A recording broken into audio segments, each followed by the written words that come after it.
Hey, great thinkers. Welcome back to the Think Great Experience. I am always excited about our guests and their ability to share insights of greatness. And today's guest is going to blow your mind. We have Terri Mattson. Terri Mattson is a longtime friend and colleague and fellow coach that I'm very excited because when I first announced the podcast, she says, I would love to be on there and share some insights on greatness. Terri is a coach, and she's also the founder of Beginning Today, which is a lifestyle wellness organization. Terri, thanks so much for being on the show today. Erik, thanks for having me. I'm so excited to be here and share. I respect you. I've been following you. As you know, we've had several meetings. Yeah. It's always great to talk to another coach and just share perspectives and what each other's doing, working together. And what a time period to be sharing some perspectives right now, right? As we're coming out of the pandemic and going into the transition phase. We were talking a little bit about that earlier. I think transitions are always tough on people. And I know hearing from you today is going to be very impactful for them. Could you tell us a little bit about your company and your role as a coach? What do you do there? Beginning Today Lifestyle Wellness is a holistic coaching platform. And so I do a variety of things. I started out as a corporate coach, going in and doing series and just bringing wellness programs, building those teams inside the corporations, helping them bond and become a work family, and inspiring them and sharing just things they could put actionable right away. Then it turned into, went on and got my certificate to be a holistic life coach. And so that has been just fantastic, helping, it just lights me up to see people find that key, find that door to be one step better than they thought they could be, and just helping them move forward. So I do that. And as you know, Erik, and I know you've seen a couple of different opportunities and perhaps even watched, I do a power hour. So I go in and I talk on an hour of a specific subject. And it's everything from understanding nutrition labels to getting back into the office to self-care and time management. So a lot of fun things for a lot of people. So that's what I enjoy doing.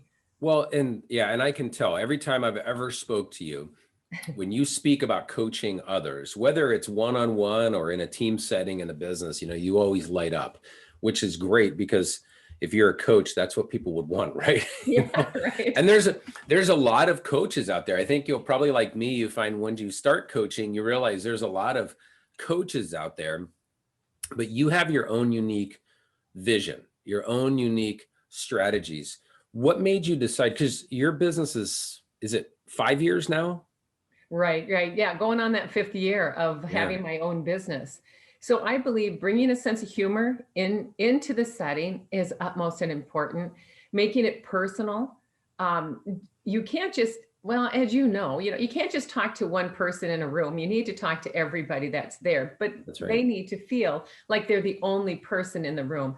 So you find those relatable subjects and bring a sense of humor and open it up and move the conversation the way the audience wants it. And then all of a sudden you're giving them wellness tips, short stories, easy things to do and change. And they don't even know it because they're so into the conversation that you're having that they walk away with the tools that they actually believe that they came up with on the spot. So I guess that's the brilliance that when you're doing the coaching side, if they feel like they actually generated the idea too, there's nothing wrong with that, because then you can increase their buy-in. Absolutely. When they take ownership of it, then they believe it and they're likely to do it. But if I have this thing about just reading off a piece of paper or just standing there and spouting stats or running through my program, you'll never see me do that. That's not how people don't interact. They don't learn that way. They learn by doing, they learn by participating. I like to think I'm a connector in the room, helping each other find the other experts in the room, because once I leave, I'm gone and they're still there. So, well, it's interesting too, as a coach, here we are talking about our moments of greatness, and we're going to dive more into your personal moments of greatness or professional moments. But as a coach, when you peel all the layers back, the reason that people hire us is to become better at something, to become greater at something. Nobody hires me and says, I want to stay the same. Right. I want to be average. This is working for me so well. Yeah. Or I want to go back. I want to be worse. I don't want to accomplish as much. So So there's kind of a pressure when you're a coach, and Yeah. it can be a good pressure. But I remember when I first started, which was, over 10 years ago, I started coaching. Somebody reaches out and say, "Hey, can you coach me? Can you help me?" And I said, "Yes, I can." Then you go, "Oh, wow.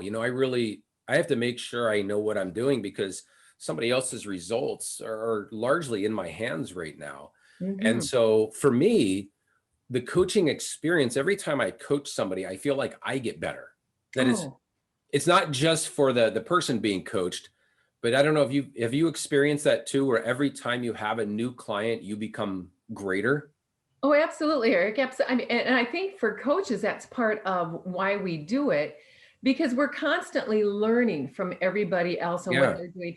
And because we want to help them get greater, we have to invest in ourselves to take them to that next level. And I don't know about you, but I don't consider myself a particular expert in every area. So right. I might be better over here or over there, but I want you to be better in the area that you want to be better in. So if I Yeah, have to fine tune some of the things I present or get you going down the right road in, I need to know what that is and be present and be sure. um, open to learning something new.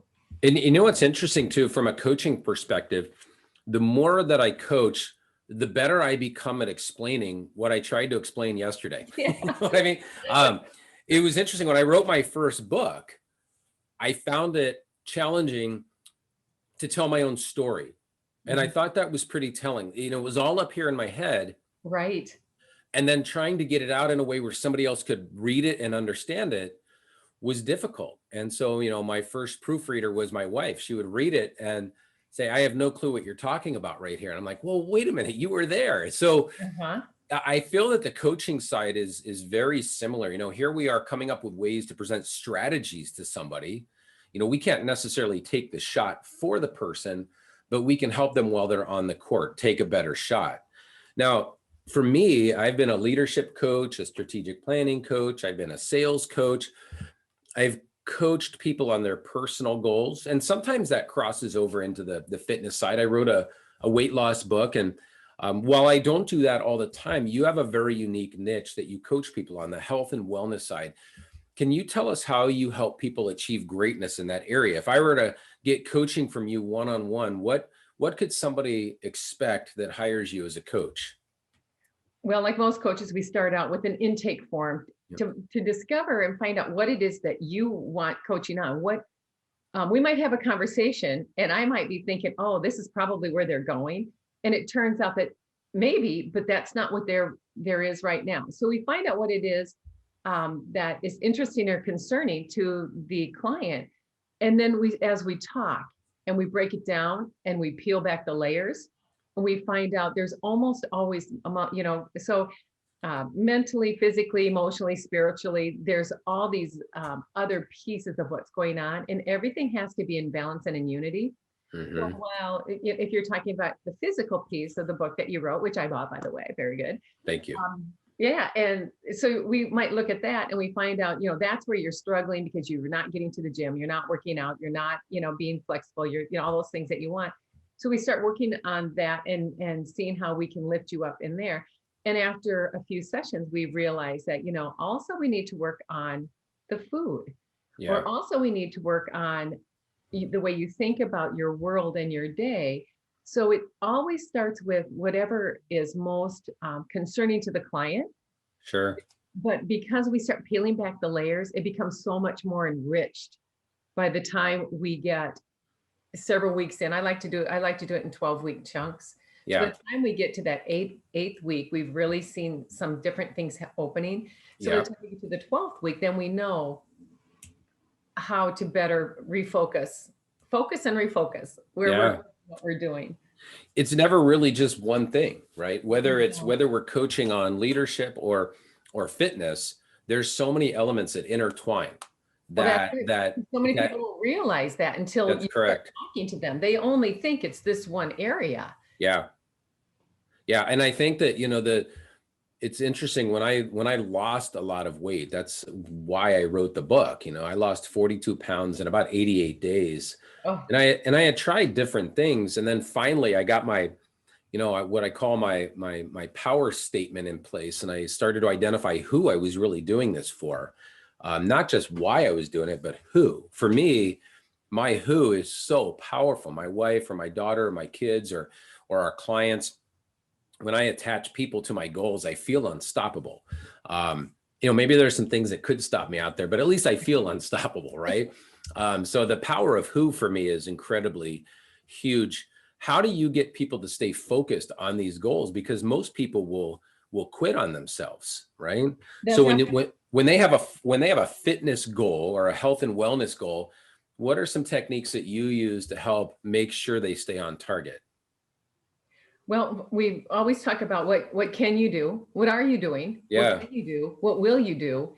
And continue to edge up on that. And then it's the check-ins. yeah, So we decided you're going to do this. Did you do that? Why or why not? And then we rediscover the why not. And we work through that to help them.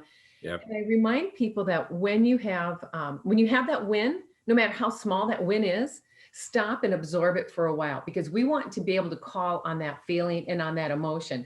So we'll just say, because it's easy to say, I want to get stronger. So I want to start sure. doing push-ups. How many push-ups do you do now? Well, none, because I can't. Well, all right. Well, that's good. So let's set a goal. What are we going to do? That's right. We start with the stretches, and then we start with getting in position, and then we start with the one push-up. And then when we get that far, first it's like, yes, I remember to stretch. Yes, I remember to get it, yes, I got, Yeah, I tried. And we think about that. It's like all of a sudden you get that one push up, or, drive by McDonald's, because you used to stop there every night. The one time, how does that feel? And take that apart in your mind and appreciate how that feels, so that later when I'm thinking about stopping by McDonald's, or I'm thinking about not bothering with my new morning workout routine, I can go into how good that feels, and that will sure. help push you to go and do what you're committed to doing.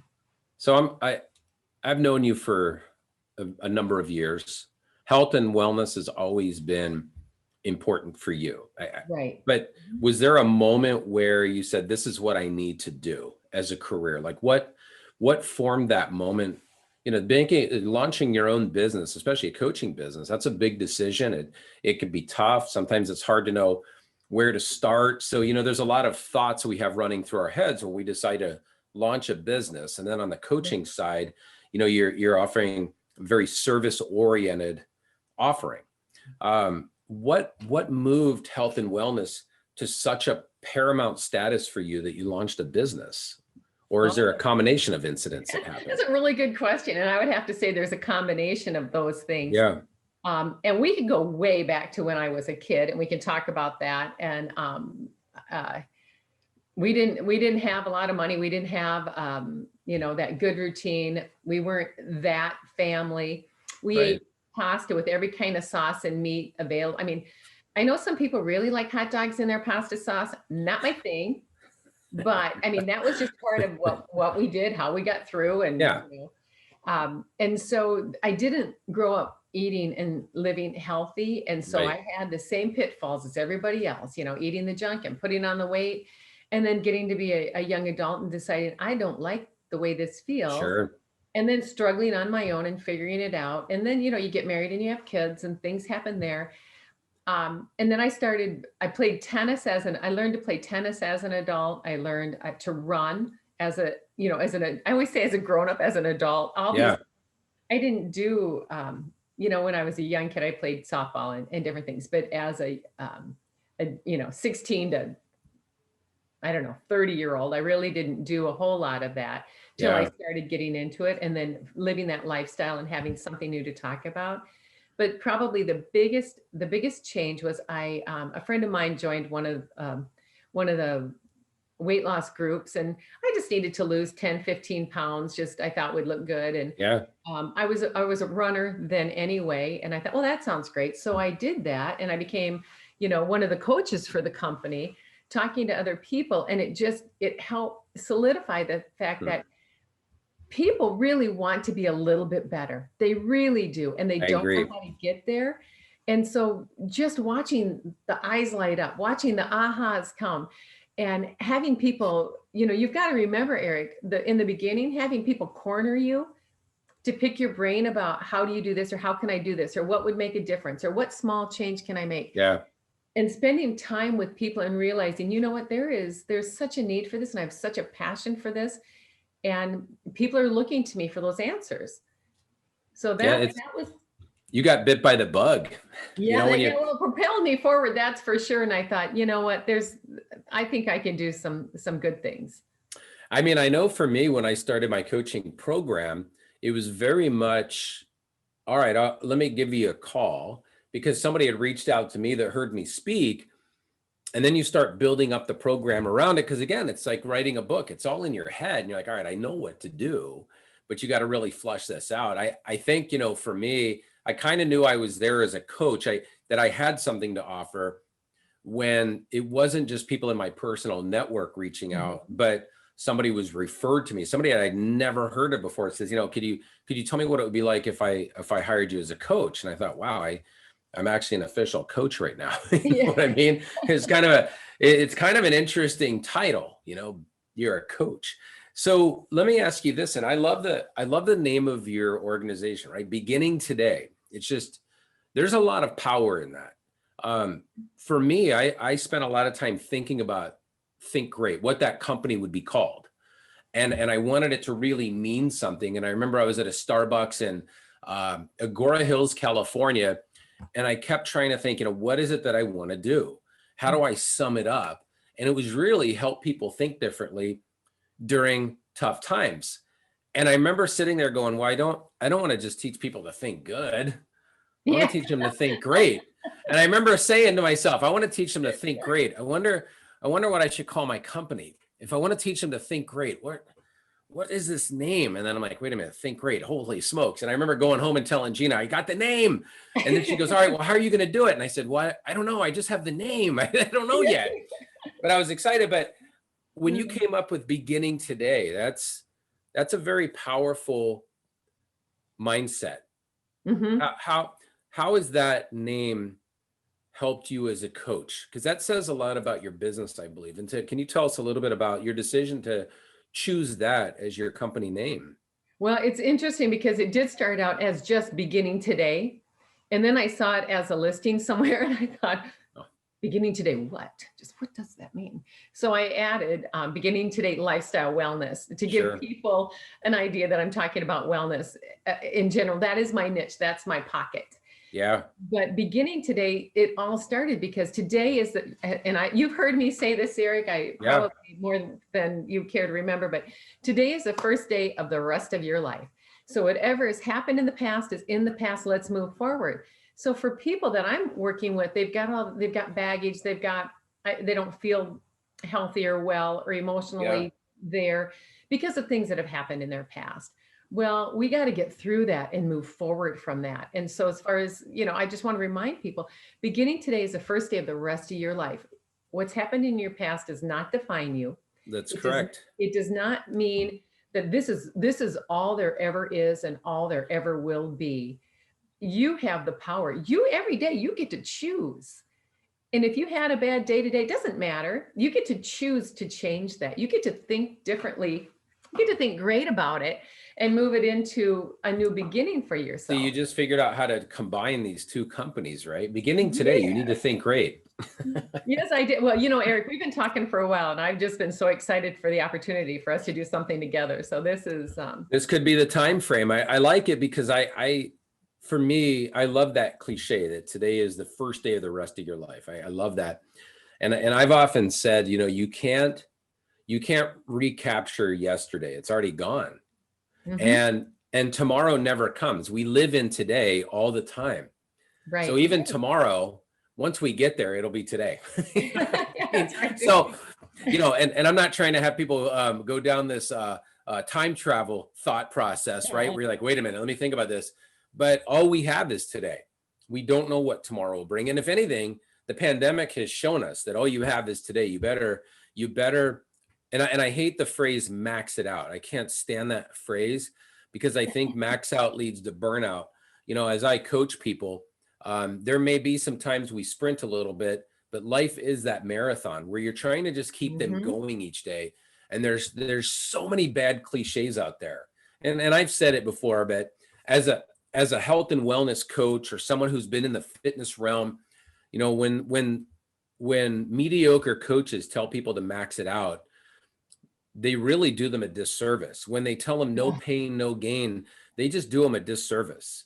These are just antiquated, really barbaric cliches that do not work. Even Olympic athletes, you've got 4 years of training and development to become the best. It's not an all day max out. I think that I think they would lose out if they maxed out. So, you know, that's why I ask all of our guests, you know, what cliche means the most to you? And I love that because yours today is the first day of the rest of your life, allows people, everybody listening right now, can really begin again today, absolutely, absolutely. And that's no what matter what they faced. Oh, uh-huh. Yeah. And there's always the opportunity to, and you know, my other great thing is one small step at a time for maximum results. That's And correct. that nods right at your, you know, go to the max today, right now. No, it's one small step at a time. That's correct. And it's celebrating those small steps and realizing, and even though it seemed like a small step today, a year from now, you're going to realize that that was the beginning of who you are today. And That's just correct. keep Yeah. moving. You know, you talk about a book. Let's see. Oh, Become the Change. You know, because back in the day, we did all those in person speaking. Yes.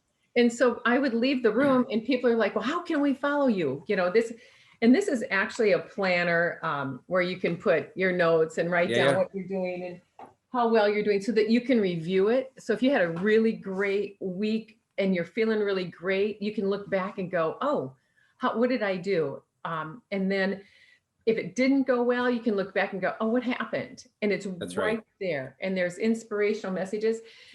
But what was fun when you talk about, you know, you're writing your book. So this came about because people were asking me after the presentations and after the series, how do we keep going on our own? You need to write something. So that's what I wrote. And now That's we've right. got, now we've just had a year in the pandemic and it's like, oh, cart and horse.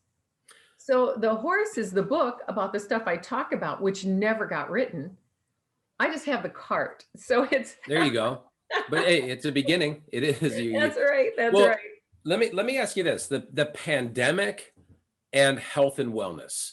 Yeah. You know, Oh, I have seen so many people talk about the fact that even though they've been staying home, um, their health and wellness has completely slipped. I mean, we're going into yes. a transition phase, but what I'm experiencing with people is so many people have gained weight. Yes. Yeah. They have not necessarily, not everybody has used the pandemic to get in their best physical shape or best mental mind state, Right. that part of the side effects of social distancing or remote working or working from home, however you want to look at it, one of the side effects has been extremely poor health. Have you experienced that too when talking to people? Oh, absolutely. Absolutely. So let's just break this down a little bit. Let's talk about leadership for a moment. First, we'll go with that. Because Sure. the strong and the good leaders, when the pandemic hit, what they did was they stopped, they looked at it, they thought about it, and they rewrote the narrative. They rewrote how they wanted their employees and the people around them to think. Good leaders do that. They look at it and they think, okay, it's not about what can I do and what's not working. It's about what can I do and what direction should we take and how are we going to get there. And that separates your Right. strong, good leaders from people that just wallow, which I don't suffer well, you know, and spend a whole lot of time down in the hole. Sure. So, but as an individual, when you're going through those things, and I have I have a funny story because I am the health and wellness coach. So it's all about making smart choices. I'm the 80-20 queen as well, though. If you take good care 80% of the time, 20%, please don't worry about it. Let it go. Just, Yeah. you know, forget it. So one day, you know, we're sitting here and we work at our computers like we do. We're researching or we're preparing for a presentation or whatever we're doing. And then it was time to take the trash out. So I went to take my little trash can out. Yes, Terri, the health and wellness coach, had quite the collection of wrappers. in her. Some good, some not so good, some chip bags, and it's like, aha, we all need our aha moments. And that was like, oh, you're starting to walk down a very dangerous path. That's right. So for people who ask me, what am I going to do? I put on 10 pounds. I used to joke the COVID-19 used to be the freshman 19. Now it's Sure. COVID-19. Yep. Again, it's an awareness. If you can set up your office, which is not in the kitchen, and I know some people's are at the table, that's the space they have, Sure. you're better. If you set a timer to get up and move, you're better, because it says, oh, you've been sitting here for an hour, go 10 minutes. I love to remind people, get their shoes and sneakers by the front door. So now when it's lunchtime, leave your office and go for a walk. Go get out. Good one is you can't eat it if you don't have it. So when you're at the grocery store and you're shopping or you're ordering your delivery or whatever, resist the temptation to put, all the snacky foods and the candies and the high sugars and, all that stuff. Resist the temptation to put that in your cart.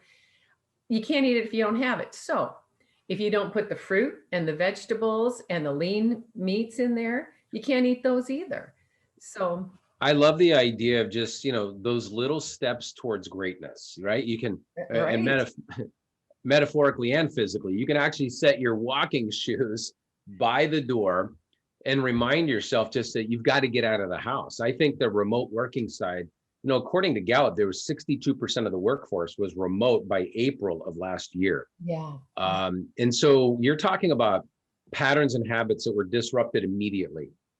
And that had to affect people, not only just emotionally, but it affected their day-to-day as far as how they ate. I would say that many people, like you were suggesting, you've got the wrappers that maybe you weren't so proud of, but we've even done a horrible job of calling foods like that comfort foods when we're stressed out. We call them comfort foods. But when I was Gina's caregiver and I ate poor choices, right? I Hostess Ding Dongs were my go-to, and they were just horrible. Yeah. And if you're listening to this right now, just tune that out. Don't go buy Hostess Ding Dongs, and certainly don't put them in the freezer and turn them into epicness. I'm just going to shut that down right now. No, they're horrible. I don't even know who did that. That was who did that. Yeah, I know that person should be arrested. But it was interesting because people would almost validate it for me and say, well, because of all the stress you have, that's a comfort food. So they were actually justifying my poor decisions, which allowed me to do more of them. And when I realized the more comfort foods I ate, the less comfortable I felt in my own jeans. Like I wasn't comfortable standing on a scale. I wasn't comfortable looking at myself in a mirror. So, we need to rethink some things. How important is mindset for people to get on board with what you're coaching them on, right? Because you're going to coach them on some fitness techniques. You're going to coach them on some dietary or better eating habits. How important is that mindset, especially right now? Mindset is everything, because what you believe is what you become. That's powerful. If you believe those Hostess Ding Dongs are your comfort food, you become a little. I did become I did, Terry, become a Hostess Ding Dong. So, and I've got, I've already outed myself on a couple of things. I don't know if I want to share my comfort, my driving food, if you will, things like that. But, but mindset is everything. What you think is what you become. And if you're in the mindset to live healthy and eat healthy, you become that. If you're in the mindset, well, I only go to McDonald's 3 times a week. Well, then you're in the mindset to tell yourself that that's okay. And when you start, that's right. It adds up. Those little decisions add up. So, well, what I love too is I'm a big fan of the right cliches or the right sayings. And one of the things that I put in my book, one of my personal affirmations is I strive for progress, not perfection. And I like that you have the 80-20 rule as it applies to health and wellness as well, because the Pareto principle, as it's known, says that 80% of our results can come from 20% of our actions, but also the fact that if you're looking at it like, and I love this kind of this twist on this, is that do great 80% of the time. You're giving yourself this 20% to not have to be perfect, I think we can stay the course longer. Oh, It takes a lot of pressure off. boundaries. Somebody posted something the other day I was reading, and it was talking about boundaries. I'm big on boundaries. Yeah, If you have boundaries, you can sustain a lot of stuff. that's And right. that's not only with your food choices, but emotionally, mentally, with your friends and your Sure. family. You have to have boundaries of your coworkers, of what's acceptable and what's not acceptable. Yeah. As long as you have boundaries and you know where they are. You can't always say them out loud because sometimes it's not the right time for that, even though Yeah. I do that. But you've got to have boundaries so that you know when you're getting close or when you're crossing, because that will eat you up. When That's you right. when you let go of some of that stuff, once in a while it happens and you let someone in, or you eat that ding dong. We're gonna leave those alone. So Yeah. sorry, Eric. But anyway, when you do something and you do it once in a while, it's kind of like, okay, but you got to continue to remember those boundaries are so that you can sustain. Because if you let those boundaries drop and you're constantly doing the wrong thing, then your mindset gets wonky and your health declines because it's just one small breakout into what becomes a rolling ball. So accountability, accountability, accountability. And I'm that accountability partner until you become your own champion. Yeah. I, I think that accountability side, if I were to sum up coaching in one word, there's a lot of words that can sum it up, but I would say one of the main ones is hire a coach. People hire you for that level of accountability.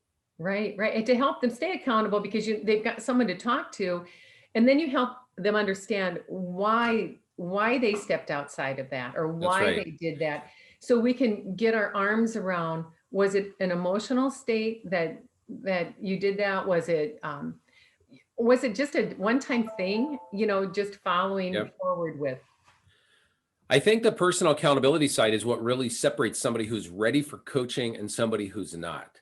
Um, for me, I have my background in the Marine Corps. So I always joke with potential clients that when we're getting close to them making a decision of hiring me as their coach, I say, well, are you sure? I want you to be 100% sure you want to bring a Marine in as your coach because your goals are going to become mine. I'm going to hold your feet to the fire. Yeah. Now, I don't bark orders or yell or scream, but I just want them to know that accountability will be there. I'm assuming that is probably a big factor for people. They have to be able to believe in you and also allow you to hold them accountable. As a coach, we have to push them a little bit. Absolutely. You have to be strong. You have to have that bold, strong personality, I believe. I'm not an ex-Marine, but I follow along that suit that you said. When I first talked to people about coaching, I let them know that when I'm coaching, I'm 100% in. Yeah. I'm in. I'm going to do everything I can to help you get to that next level. I need you to be 100% in too, because I don't want to work harder than you want to work. That's right.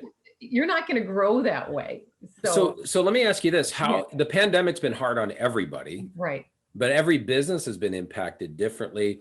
How have you adapted, maybe improvised, adapted, overcome? So we'll use some Marine terms there, right? Okay. Improvise, adapt, and overcome. But how have you had to do that through the pandemic? Because I would assume that, when you're coaching somebody, that face-to-face side of things can be very important in the health and wellness side. I've been very fortunate as a coach.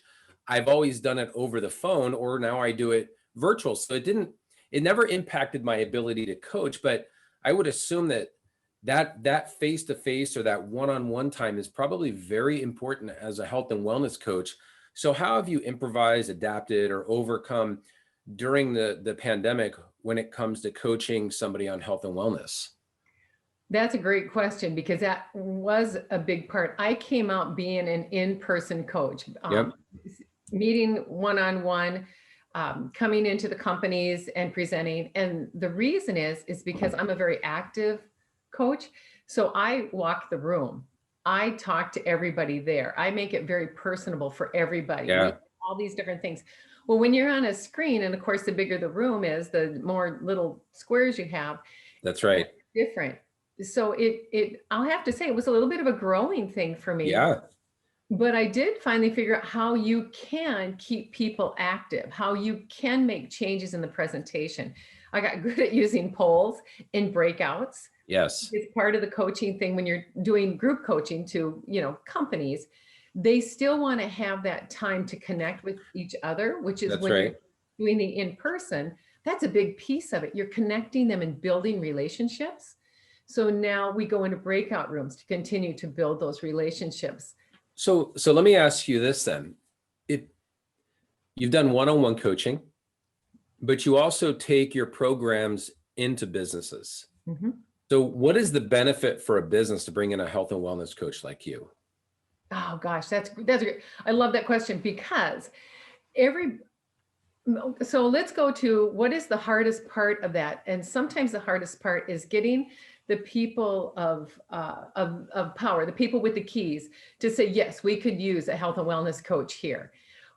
Once they get their arms around the fact that how beneficial it is, it Yeah, inspires, it engages their employees, it makes their employees feel like a family, like the business actually cares about them.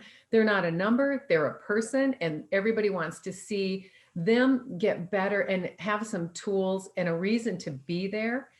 And it just opens them up to feeling like they are more a part of the company than just a number to the company. And when you can get those employees to get their mind around feeling like they own this, because they're your walking billboard. that's right. When they go outside of their office day, hey, what are some of the things you like about working for XYZ? You know what? They have a wellness program we actually get to participate in. We get to talk about it. We get to share our issues. We get tools to improve. It's going to help with your retention. Hopefully, they'll learn enough things that it'll affect your insurance, because we're going to get some of those, hopefully, those blood pressures down and those help with the mental aspect. I've worked with a law firm in the past, and there was a whole, because of the type of law that they practiced, there was a whole lot of depression in there. Sure. And so it was getting them to open up and talk about it and helping them see the signs where they needed to reach out and ask for help. Wow. Because you have an employee, or one of the supervisors, one of the bosses, one of the VPs in the Yeah. room. I always need to have somebody like that in the room. Then we can address those things right away about what program do you offer for that? Who do they talk to get the help for? What is the name of that paper they need to fill out?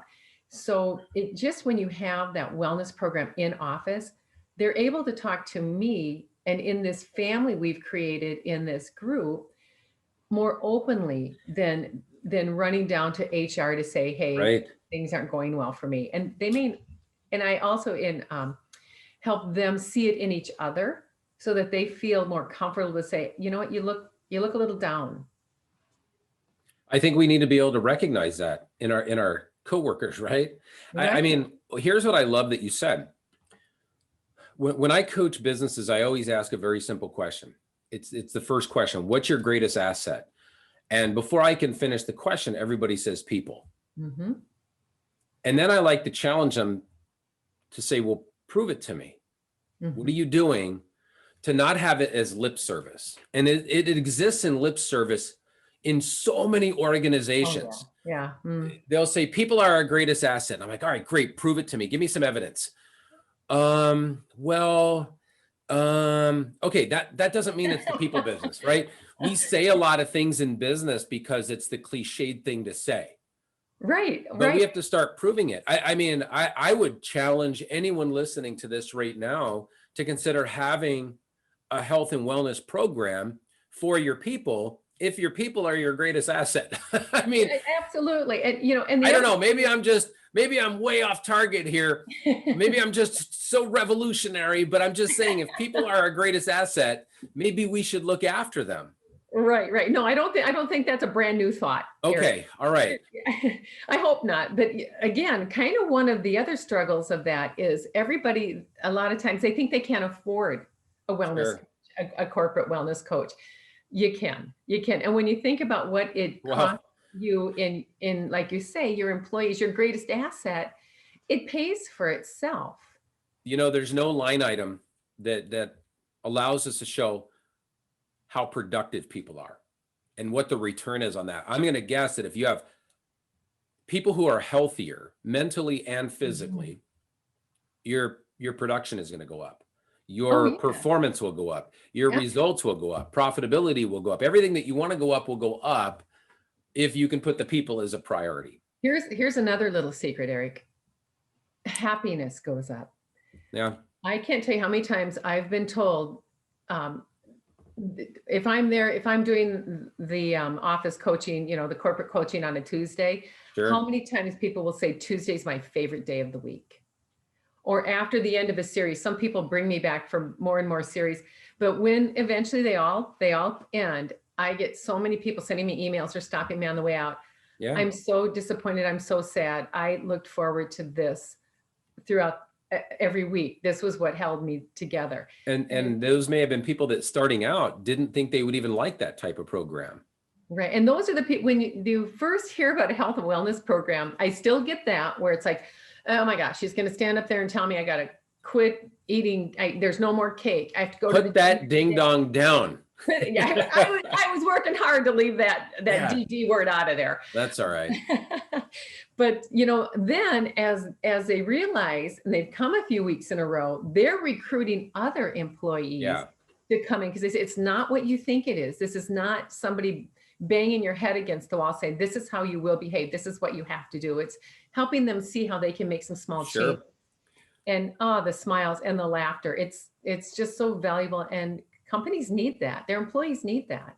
You had mentioned a while back that health and wellness is going to help with retention. Mm-hmm. And I'm a firm believer that as we move out of the great obstacle known as the pandemic and all the other challenges that came with it, we're going into this transition phase. And this is when people tend to fall apart. They've stayed together through the chaos, and human nature is fall apart afterward.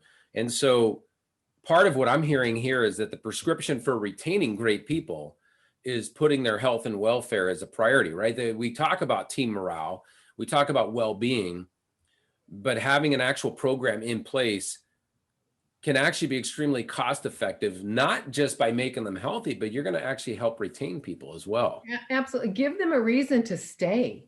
Yeah. Give them a reason to connect, to want to continue to be part of your company. They need a reason to stay there, as opposed to go, okay, that was enough of that, I'm gone. No, I don't want to miss out on what I'm getting here. This wellness program has made a difference. It's my glue as far as my sanity, as far as making my choices on my well-being. So let me ask you this then. If we have somebody listening that owns a business, runs a business, they're a leader in business, and we've probably sparked their interest in two areas. One, stop eating ding dongs. Two, they want to take a closer look at a health and wellness program.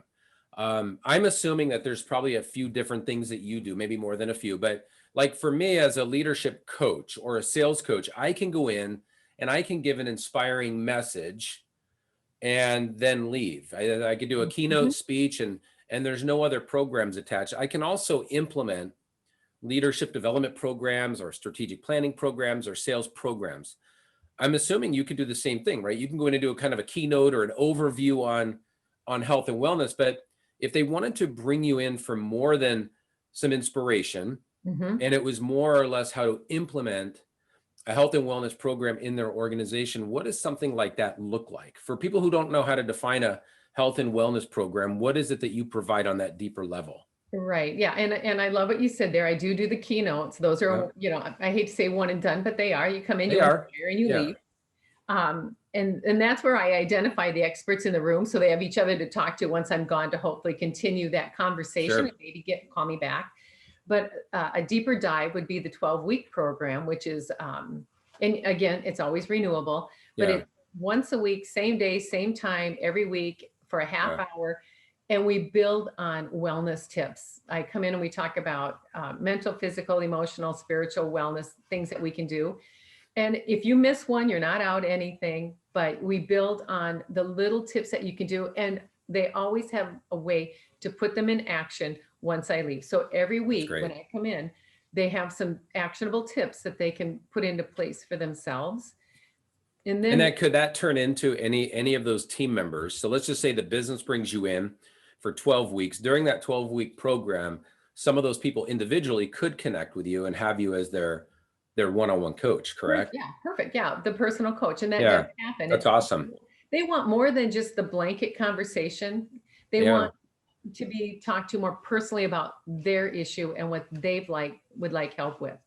Then I also offer a retreat, a corporate retreat, where it's a half day. And I've done that on Zoom, of no, course, because I'm okay, in the office right now. But I do it outside of the office for individuals, or like if a couple people from your company wanted to attend, we do yeah, that offsite someplace. But I also do it in the corporate office. And we walk down, let's see, clarifying, setting goals, diet and exercise, no excuses, and mindset, what you think is what you become. So that's just the three different areas that we touch on while we're working yeah. together. And there's a booklet for that to work with.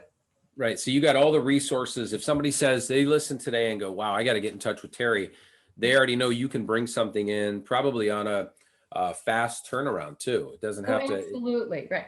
Yeah, when you're a small business, you can turn around a little bit quicker than some of the bigger companies. And Yeah. because I'm a small, small company, when I talk to you about the opportunity to come and work with your people, your employees, I want to know, what is your biggest concern? Here's what I do. Here's my Yeah. platform. Everything is all set. But share with me something that you think, that bothers you as an employee. What can I do to focus? Do you have something? And for one of my companies, there again, it was kind of there's depression. So can we really hit that? Yep. So I rearranged the outline so that you can never open with that. You always got to build that relationship. Yeah. It's always on nutrition and trust Yeah. and that. And then we went to emotional and mental and that sort of thing, and finished with physical. So I can change up my program to fit your needs and personalize it. Well, and I think too, right now with the pandemic, that word depression, whether they're fully experiencing it or not, those steps in that direction have been set a year ago. And Right. so it's not just that people have been struggling in business with the pandemic, but many people can't see their friends or family members. Um, maybe they've had somebody laid off because of the pandemic. Maybe they lost somebody because of the pandemic. The impact of the pandemic is so much greater than just its toll in the workplace. It's the toll on the home front. And then those people are bringing all that into the workplace. I would say that Right. if you're a business leader listening to this right now, and you really want to be more than lip service on people are our greatest asset, you have to have a health and wellness program. You Absolutely. absolutely have to have it, because we're going into this transition phase, and people have been remote working or socially distanced longer now than most military deployments. So if that doesn't raise a red flag, I don't know what will. But Absolutely. And people are struggling out there. And the worst part, I think, too, Eric, is some people don't even know that they're struggling. They're having personality yep, changes, they're having that's right. relationship changes. They don't see the forest for the trees. So sometimes, just as an employer, if you can help just rise some issues where they can start working on it, on something they didn't even know was starting to break, and get it put upright before it's broken. It's Yeah. like everything else. If you can stay on the track you're in, it's better than when it completely falls apart. Well, and I know, from a coaching standpoint, we have to be that example, right? So I know from my perspective as a leadership coach, I have to speak the leadership language. And I have to be very aware of it when I'm in the business setting or just a personal setting. I have to be aware of how I speak. Even if I'm responding to something on social media, I have to be able to answer that question. Is that what a leader would do? Is that what a leader would say? I may not agree with everything on social, but I have to be very careful in the way I respond so it reflects me as a leadership coach. I know for you, authenticity is an incredibly important trait. Can you just talk a little bit more about why that's so critical for you as a coach to have that authenticity as a focal point? Well, yeah, it's real. For me, I can't see any other way. And I don't know how people can be successful, motivated, their true self if they're not authentic. It's too much work to be anything less than that. Takes a lot of effort to be fake, I think. And as a health and wellness coach, I do put effort into my own health and wellness. I get Yeah, my eyes checked. I get my teeth checked. I try to eat most of the right things. I get my water in. I run almost every day. I feel like I need to be the walking billboard of what I am saying. sure.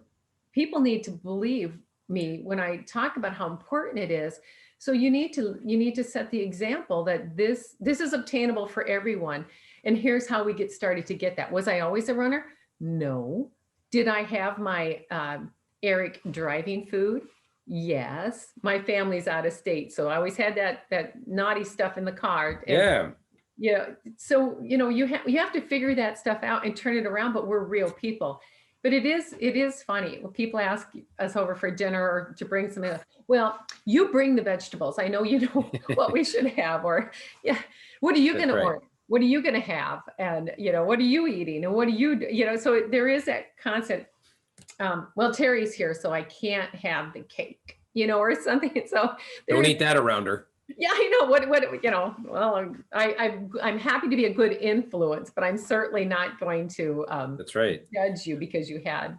Well, it's interesting because when I go to the gym and I see somebody being coached, you tend to look at that coach as an example. And when the coach is not an example, sometimes I was like, all right, well, the guy's wearing the shirt saying he's the coach, but the person he's coaching is in better shape. I think it sends a very, very weird message, Yeah. and I think that authenticity side of things Mhm. is so critical from a coaching perspective. They have to know you believe in it if you're trying to get them to believe That's in it. right. Well, that's How critical is it to start setting goals right out of the gates in order to get your health and wellness on track? day one. But Eric, that said, they're little goals. I want you to visualize where you want to be, because I believe that if you don't have a vision of what you want, it's hard to get there. It's That's If right. you don't know where you're going, it's hard to get on the road. But after we figure out what do you want to be, how do you want to feel? When you look back, how do you want to identify yourself? Give me 3 words well, it always starts with what 3 words when you think about yourself do you say? What 3 words do you Mm, think other people, your friends, say about you? And what 3 words do you want everybody to think about you? that's How do you, powerful. how do you identify? When I say, Eric, who are you?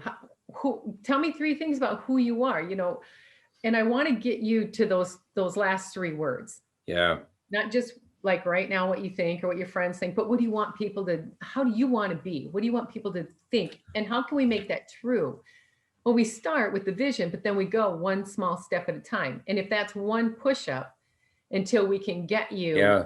further down the road, if that's drinking one glass of water because you drink no water, that's a That's a celebration. huge win. That's a huge Absolutely. win. Absolutely. I love what you're saying because it ties in with something I feel strongly about. I feel that we are all two people in a sense. And let me explain this though. The first person is who we currently are. And then we have a vision of who we want to become. And it's up to us to take those steps so those two people finally meet. And I love the idea of having your clients share who they want to become. I don't think we do enough of that. Hmm. I think that on that pathway to greatness, sometimes those little steps of having enough water, doing that one push up, those little wins are so huge. And I think in the world of health and fitness or health and wellness, you sometimes see these people that most of us feel I'll never look like that. And it Yeah. can almost be discouraging. Yeah. Yeah. And granted, some of them probably even Photoshop themselves a little bit, but it can almost be discouraging to see somebody that's like a Greek god or a Greek goddess and go, well, I don't know if I could ever get there. What you're sharing with people is take these little steps of Right. success, these little steps of greatness, these little wins will add up. That's right. And you are great. You are great in your own, in Right. your world. You are great, and you are your superstar, and you are your champion. And that's where I help walk you along until you can see that and understand that you're unique and different to everybody else. And if I have a client I'm working with, and her thing was back in her youth, hard body, you Yeah. name it, she did it, on and on. Car accident, can't do any of that anymore, hasn't done anything for years. Helping her set a new vision of who she is, Yeah. helping her, we got to let go of that because we're not getting that back. We've got issues that have That's changed that. And that's by the right. way, we're 25 years older. So Right. we got to let go of some of that and Yeah. get our new vision, and it has to be reality. And then we need to walk towards that. And once you get there and you start seeing these little wins, you start realizing, oh, this is great. It's all about appreciating where we are. But if we never stop to smell the roses when we get to these little wins, we're always going to want to be. What I love is that you tap into, and I feel that this is what makes a great coach. You have to tap into your own experiences. Mhm. I I did a presentation at a university one time, and a young gal, very ambitious gal, driven, all 21 years old of her, came up afterward and said to me, she goes, I want to do what you do. And I said, well, what did I do that you want to do? I'm not sure, you know. And she goes, I want to coach businesses. And I said, that is an awesome goal. I said, being a business coach is great. And I said, what would you coach them on? She said, she goes, that's a great question. She goes, do you have any advice for me? And I said, I do. I said, I think you deserve to go get as much experience as you can, have those successes, and then go teach people. Mhm. And she said, and I said, look for a business that'll hire you, that'll let you get your hands dirty in every aspect of the business. And so that experience is important. And you're teaching people to how to have greater, you're teaching people how to have a greater life, Mhm. essentially. Right. Yeah. I know for you, you had an incident early on that led to a moment of greatness where you shared a little bit about an incident with a friend who shared it with her mom, Mhm. and that had an impact on you. Can you elaborate a little bit more on that moment of greatness? Like, what led to that? What was that all about? How did it shape you? I just got goosebumps, Eric. This is the first time I've shared this story with anybody. And it wasn't until I really was thinking about your Think Great. And all of a sudden, this is a true story, and it popped up. And I do believe it changed, it helped the course of my life grow in a way. And it always comes back. Like I said, we growing up my parents were divorced, and we didn't have a lot of money, and we weren't really on the right side of the tracks, if you will. Lots of Yeah, opportunities to behave badly and struggle, and you do a lot on your own with who you are. But when you're always kind of floating, there isn't much there at any moment. right. And so I had one of a few different incidences in my home life where things just once again once again. And I went over to a friend's house. I was 16, 17 years old, went over to a friend's house and just laid it out. This is it. I'm done. I blah, blah, blah, blah, blah. I was so upset. And then went away. And then the next day I was talking to my friend again, and her mother had overheard some of the conversation, but they talked about the conversation and what was wrong with my life, what was going on that made me so crazy about what was Mm. happening. And her mom told her that she shared, you don't have to worry about Terri. She's strong. She's going to break this mold. She's going to change things. She is going to create her life. You don't have to worry about her. She's going to be fine. Wow. I know it. And at the time I thought, well, that was, well, that was, I think that's the most supportive anybody's ever said to me at that age. Um, all the strength I had was from within, but at any moment, and I carried that with me over time. And that's why it's so true. You've got to be careful what you say to people. Never go light on compliments and support and Mm. authentic. It has to be Sure. authentic. People see right through that. But Yeah. you never know what somebody's going to take away from something that you said to them. And it is going to change. It has a possibility of changing the course of their life. I mean, from what I'm hearing is that mom had a coaching moment with you, right?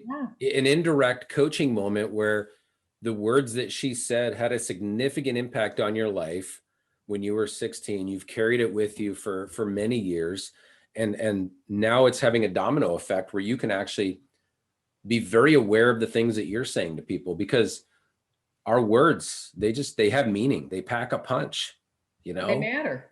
they do. Well, let me ask you this question. You've covered a lot of ground on the mental side, our emotions, our physical well-being, at a time when I think we need it now more than ever. I think the health and wellness side for a business, they really need to consider how critical it is for retaining their greatest asset. If you had some key lessons to give to somebody listening that says, you know what, I just want to take my life in a new direction, I want to achieve some greatness, what are some tips you could give to somebody listening right now, some maybe action steps they could take? Write it down. Write down those goals. Write down your goals. Write down what you want. Then explore it and get more detailed into it. Clarify the goal. Don't, I want to lose 15 pounds, or I want to get a promotion, or I want to move to Florida, or whatever. That's not enough. That can be a goal, but you need to Right. clarify it to your why and your who. Why do you want to do this? Because if you don't have a reason for it, you're really, it's just floating out there. It's just a dream, if you will. It's not a plan. Right. It's a dream. So write it down, clarify it so that you can actually follow it, and make them smart, make them obtain smart. I think most people know what SMART goals are: specific, measurable, accountable, realistic, and time sensitive. Figure out how you're going to do that and start making those first steps, and then have that coach help you, because a coach is going to help you define your goals better than what you can do on yourself by yourself, because Sure. you're doing it. So let's say somebody writes it down, they have a coach they can share it with. How important is sharing your goals in this whole process? Being able to talk about it and sharing it with other people. That's second most important. First is writing it down. Second is saying it out loud.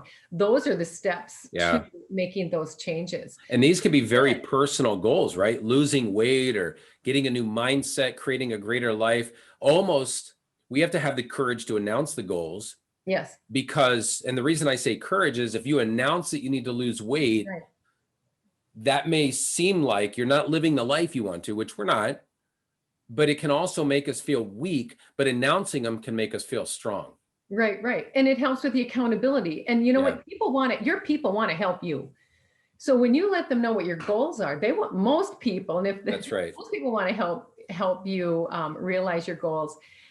And the other thing to keep in mind when we're going through these transitions and we're talking about some of this stuff, you are most like 5 people you spend most of your time with. So that's something else that we talk about too during our coaching. Who are the 5 people you spend most of your time with?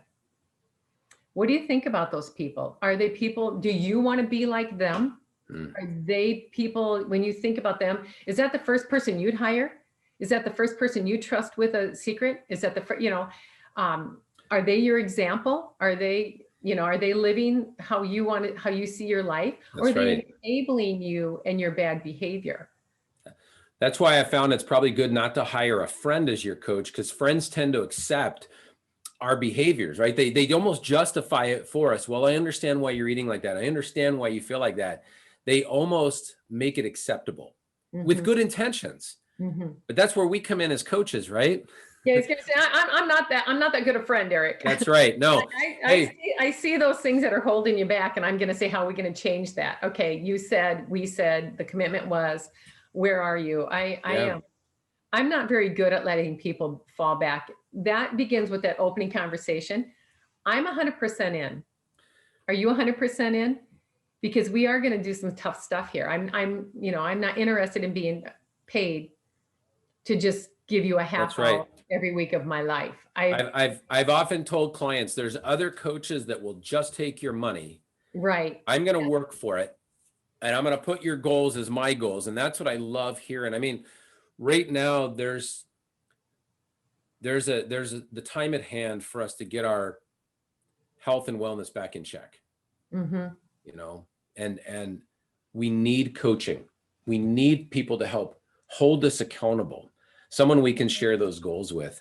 Terri, let me ask you this. If somebody wants to get a hold of you, somebody's listening to this right now saying, we need health and wellness in our organization, or I need it personally, or I know somebody who needs it, how can they reach out and find you? Well, the quickest, easiest way is you can Google Beginning Today Lifestyle Wellness, Beginning Today Lifestyle Wellness. Awesome. And I'll pop up everywhere. You can even Google my name, Terri Mattson.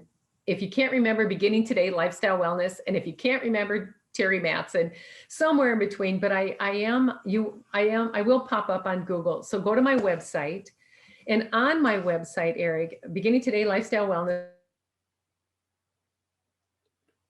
beginning-today.com. The dash is important, beginning-today.com. And you will see testimonials. You will see all my programs and prices. I am extremely transparent because I think people need to know that, and that's going to help them make a decision.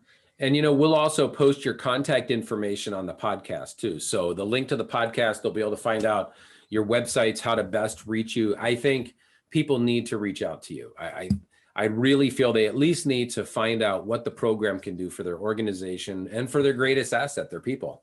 Right. Thank you, Erik. Yeah, thank you. I hope people will reach out to me, because I believe in people, and I know people need to be together, and they need to feel valued and important. And that's what the programs bring to the company. Well, I think one thing that came out shining was authenticity today. And a lot of other things, a lot of questions we need to ask ourselves. But Terri, I just wanted to say thanks so much for your willingness to be on the show. Thank you for sharing, some of your secrets on greatness. I really appreciate it. And I know you made an impact on a lot of people. Well, thank you for the opportunity, Erik. And anytime I can be in the company of you is just fantastic. And I appreciate your time. I think the world of you, and I love your programs and what you have to offer, and how you motivate and get people to step up and be a level better than what they thought they were. So I appreciate that. You just got me motivated. Now I feel like I can go out and conquer the world already. I need to start my day off more with Terri Mattson, right? Absolutely right. Absolutely. Thanks. Awesome. Well, thanks again.